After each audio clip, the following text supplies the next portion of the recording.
Hi guys, Cracker here. Welcome to Crackers Adult Bedtime Stories Part 2. After I read my story, you're going to have sweet dreams.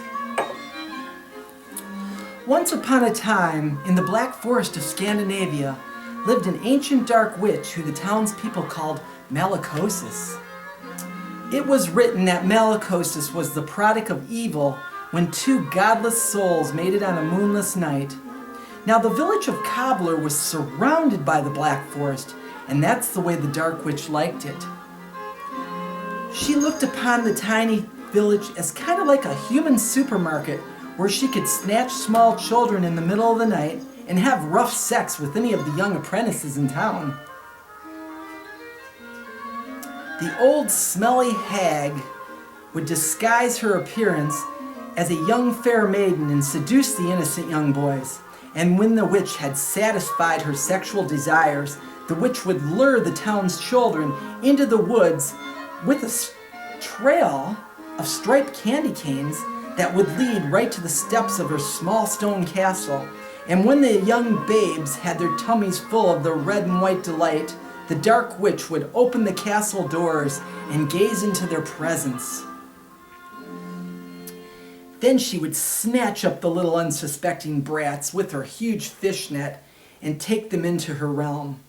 Once inside the stone prison, the witch would put the children in huge glass jars high above the cooking area, right next to the huge barbecue grills and iron black pots. Ooh.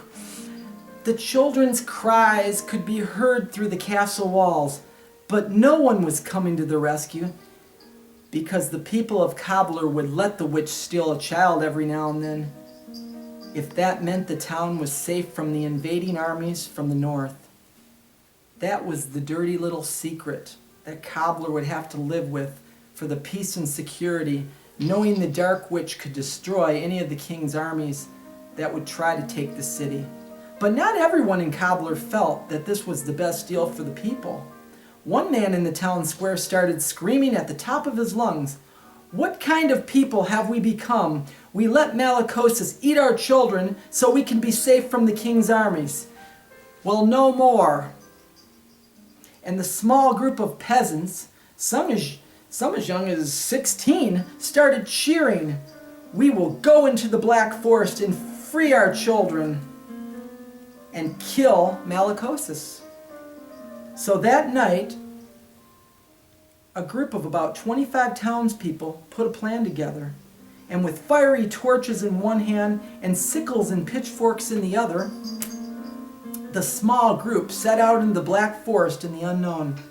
About this time, the witch was preparing to boil a small boy in a huge pot in her kitchen when she had a strange premonition, and she looked into the steaming water and saw the mob of angry townspeople coming to kill her.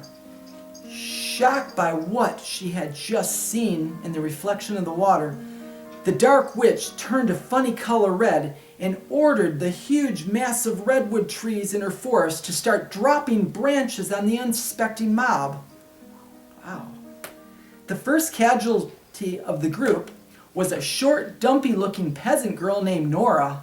A ginormous tree branch crushed her lanky body as she lay there dying in a puddle of blood on the forest floor. Her last words were, "Save the children." This just made the group more determined to kill the old witch. They used their torches and they set the forest on fire, and one by one, the screaming, burning trees were falling, and the path of dead trees led right to the witch's doorstep. Malacosis, realizing gigantic army of redwood trees were burnt to the ground and a gang of people closing in on her, started breaking all the huge glass jars on the shelf. Wow. Children falling to the hard ground, the dirty and smelly little bastard children running for their lives, and the witch in all her rage flying around the castle, swooping up to the small babes and dropping them in boiling water. About this time, the mob of people in the village had just broke down the door to this giant redwood tree at the front of the stone castle. The village people racing through the maze of hallways looking for the lost children of Cobbler. As they started getting closer, to this hellish kitchen where the children were being boiled alive. Out of nowhere, a pack of flying pit bulls tore through the crowd, ripping and biting the flesh off of all these young rescuers. This was the last attempt to stop the invaders dead in their tracks. One by one, the demon dogs would fall, and the demon dogs lay there dying.